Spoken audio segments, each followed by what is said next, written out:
ನಮಸ್ಕಾರ ವೀಕ್ಷಕರೇ, ನಾನು ನಿಮ್ಮ ಬ್ರಾಹ್ಮಿಣಿ ಅಂಜಲಿ.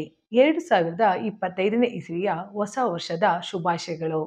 ಬನ್ನಿ ವೀಕ್ಷಕರೇ, ಎಲ್ಲ ವೀಕ್ಷಕರಿಗೂ ಹೊಸ ವರ್ಷ ಒಳಿತಿನ ತರುತ್ತಾ, ಕೆಡಕನ್ನು ಕೊಡುತ್ತಾ, ಸಿಹಿ ಕೊಡುತ್ತಾ, ಕಹಿ ಕೊಡುತ್ತಾ ಅನ್ನೋದನ್ನ ಪ್ರತಿಯೊಂದು ರಾಶಿಗಳ ಮೇಲೆ ಈ ಒಂದು ಗ್ರಹಗಳ ಬದಲಾವಣೆ 2025ಕ್ಕೆ ಯಾವುದನ್ನ ಒಳ್ಳೆಯದನ್ನು ಕೊಡುತ್ತೆ ನೋಡೋಣ.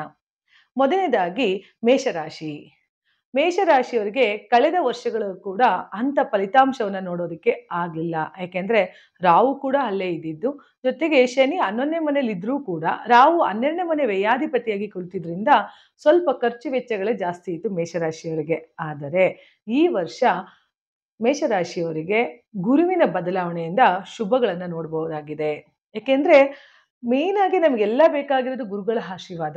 ಗುರುಗಳ ಆಶೀರ್ವಾದ ಇಲ್ಲದೆ ಕೆಲವು ತುಂಬ ಹೇಳ್ತಾರೆ, ಗುರುಗಳು ನೋಡಿದ್ರೆ ನಮಗೆಲ್ಲ ಒಳ್ಳೇದಾಗತ್ತಪ್ಪ, ಅಥವಾ ಗುರು ವೀಕ್ಷಣೆ ಇದ್ರೆ ನಮಗೆ ಇಂತಹ ಒಂದು ಸಮಸ್ಯೆ ಇದ್ರೂ ಪರಿಹಾರ ಆಗುತ್ತೆ ಅಂತ ಹೇಳಿ ತುಂಬ ಜನ ಅದ್ರ ಬಗ್ಗೆ ಗುರುವಿನ ಬಗ್ಗೆ ಆಸಕ್ತಿನ ಹೊಂದಿರ್ತಾರೆ. ಅದೇ ರೀತಿ ಮೇಷರಾಶಿಯವರಿಗೆ ಈ ವರ್ಷ ತುಂಬ ಒಳಿತಾನೆ. ಯಾಕಂದರೆ ಧನಸ್ಥಾನದಲ್ಲಿ ಇದ್ದಂತಹ ಗುರು 3ನೇ ಮನೆಗೆ ಹೋಗೋದ್ರಿಂದ ನಿಮ್ಮ ಅಣ್ಣ ತಮ್ಮಂದಿರಲ್ಲಿ ಇರುವಂತಹ ಒಂದು ಭಿನ್ನಾಭಿಪ್ರಾಯಗಳಿರ್ಬೋದು, ಅಥವಾ ನಿಮ್ಮ ಯಾರೋ ಸ್ನೇಹಿತರು ಬಿಟ್ಟೋಗಿರ್ತಾರೆ, ನಿಮ್ಮ ವಿಶ್ವಾಸಗಳು ಇಬ್ಬರ ಮಧ್ಯೆ ಹಾಳಾಗಿರುತ್ತೆ, ಅದನ್ನೆಲ್ಲ ಒಂದಾಗುವಂತಹ ಒಂದು ಯೋಗ ಮೇಷರಾಶಿಯವರಿಗೆ. 3ನೇ ಮನೆಯ ಗುರು ಸಂಚಾರ ಏನಿದೆ ಅದು ಒಳ್ಳೆಯ ಫಲಗಳನ್ನು ಕೂಡ ಕೊಡ್ತಾ ಹೋಗುತ್ತೆ.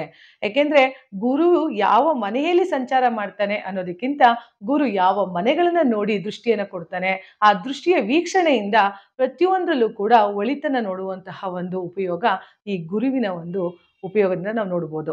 ಅದೇ ಶನೇಶ್ವರ ನಿಮ್ಮ ರಾಶಿಯಿಂದ 12ನೇ ಮನೆಗೆ ಬರೋದ್ರಿಂದ, ಇವಾಗ ಕುಂಭರಾಶಿಲಿದ್ದಾರೆ, ಕುಂಭ ರಾಶಿಯಿಂದ ಮೀನರಾಶಿಗೆ ಪ್ರವೇಶ ಮಾಡೋದ್ರಿಂದ ಲಾಭ, ನಿಮ್ಮ ರಾಶಿಗೆ ಲಾಭಾಧಿಪತಿ ಆದಂತಹ ಶನೇಶ್ವರ ವ್ಯಯಾಧಿಪತಿಯಾಗಿ ಕುಳಿತುಕೊಳ್ಳೋದ್ರಿಂದ ನೀವು ಮೇಷರಾಶಿಯವರು ಖರ್ಚು ವೆಚ್ಚಗಳಲ್ಲಿ ಸ್ವಲ್ಪ ಹಿಡಿತಾ ಇರಬೇಕು.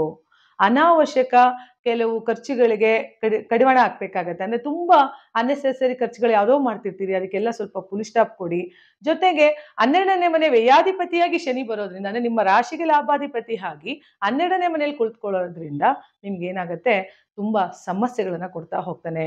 ದಿಢೀರಂತೆ ವಿದೇಶ ಪ್ರಯಾಣನೂ ಮಾಡ್ಬೋದು, ಅದರಿಂದ ನಿಮಗೆ ಹೆಚ್ಚು ಖರ್ಚುಗಳು ಕೂಡ ಉಂಟಾಗ್ಬೋದು.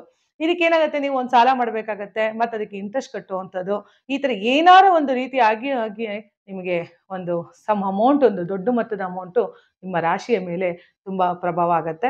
ಅದನ್ನು ಅನ್ನೆಸೆಸರಿ ಖರ್ಚುಗಳನ್ನು ನೋಡ್ಕೋಬೇಕಾಗತ್ತೆ ಮೇಷರಾಶಿಯವರು. ಇನ್ನು ರಾಹು ಕೂಡ ಅಲ್ಲೇ ಇರೋದ್ರಿಂದ, ಅಂದರೆ ಇನ್ನೂ ಒಂದು 5 ತಿಂಗಳು ಮೋಸ್ಟ್ ಆಫ್ ಆಲ್ ಮೇಷರಾಶಿಯವರಿಗೆ ರಾಹು ಅದೇ ಮನೆಯಲ್ಲಿ, ಶನಿ ಮತ್ತು ರಾಹು ಒಟ್ಟಿಗೆ ಇರೋದ್ರಿಂದ ಶನಿವತ್ ರಾಹು ಅಂತ ನಾವು ಮೊದಲೇ ಹೇಳ್ತೀವಿ. ಇದರಿಂದ ಸೇರಿ ಏನಾಗುತ್ತೆ, 5 ತಿಂಗಳು ವಿಪರೀತ ಖರ್ಚುಗಳನ್ನು ಮೇಷರಾಶಿಯವರು ನೋಡಬೇಕಾಗತ್ತೆ. ಆದರೆ 5 ತಿಂಗಳ ನಂತರ ರಾಹು 11ನೇ ಮನೆಗೆ ಬರೋದ್ರಿಂದ ನಿಮಗೆ ವಿದೇಶದಲ್ಲಿ ಹೆಚ್ಚು ಹಣವನ್ನು ತರುವಂಥದ್ದು, ಅಥವಾ ವಿದೇಶದಲ್ಲಿ ವ್ಯವಹಾರಗಳನ್ನು ಮಾಡುವಂಥದ್ದು, ಏನೋ ಒಂದು ಸಮಥಿಂಗ್ ವಿದೇಶದಿಂದ ಬರುವಂಥದ್ದೆಲ್ಲ ನಿಮಗೆ ಈ ಮೇಷರಾಶಿಯವರಿಗೆ ಸಿಗ್ತಾ ಹೋಗುತ್ತೆ. ಜೊತೆಗೆ 11th ಹೌಸ್ ರಾಹು ಕೂಡ ಒಳ್ಳೆ ರಿಸಲ್ಟನ್ನು ಕೂಡ ಕೊಡ್ತಾ ಹೋಗ್ತಾನೆ. ಈ ಖರ್ಚು ಮತ್ತು ವೆಚ್ಚಗಳ ಮಧ್ಯದಲ್ಲಿ ರಾಹು 11ನೇ ಮನೆಗೆ ಬರೋದ್ರಿಂದ ಸ್ವಲ್ಪ ನೋಡಿಕೊಂಡು ಯಾವುದೇ ಹೊಸ ವ್ಯವಹಾರಗಳಿಗಿರಲಿ, ಅಥವಾ ಹೊಸ ತೊಡಿಕೆಗಳಿರ್ಬೋದು, ಹೊಸ ಹೂಡಿಕೆಗಳಿರ್ಬೋದು, ಬಿಸ್ನೆಸ್ ಮಾಡಬೇಕಾದ್ರೆ ಕೇರ್ಫುಲ್ಲಾಗೆ ಮೇಷರಾಶಿಯವ್ರು ಮಾಡಿ. ಆದರೆ ಗುರು 3ನೇ ಬದಲಾವಣೆಯಿಂದ ಪಂಚಮ, ಯಾರೆಲ್ಲ ಮಕ್ಕಳುಗಳು ಆಗಬೇಕು ಅಂತ, ಅಂದರೆ ಗಂಡು ಸಂತಾನ ಆಗಬೇಕು, ಹೆಣ್ಣು ಸಂತಾನ ಆಗಬೇಕು ಅಂತ ಇಷ್ಟಪಡ್ತಿರ್ತೀರೋ ಅವ್ರುಗಳಿಗೆಲ್ಲ ಮೇಷರಾಶಿಯವರಿಗೆ ಮಕ್ಕಳಾಗುವಂತಹ ಒಂದು ಯೋಗ.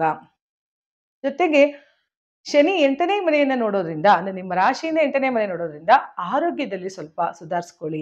ಯಾವುದಾದರೆ ವ್ಯಸನಗಳಿಗೆ ಒಳಗಾಗಿದ್ದರೆ ಅದಕ್ಕೆ ಸ್ವಲ್ಪ ಎಚ್ಚೆತ್ಕೊಂಡು, ಅಂದರೆ ಧೂಮಪಾನದಿಂದ, ಮದ್ಯಪಾನದಿಂದ ಹೊರಗಡೆ ಬರುವಂಥದ್ದು ಮಾಡಿ. ಏಕೆಂದರೆ 8ನೇ ಮನೆ ಶನಿ ಆರೋಗ್ಯವನ್ನು ನೋಡೋದ್ರಿಂದ ಏನಾಗುತ್ತೆ, ನಿಮಗೆ ಹೆಲ್ತು ತುಂಬ ಹಾಳು ಮಾಡ್ತಾ ಹೋಗ್ತಾನೆ.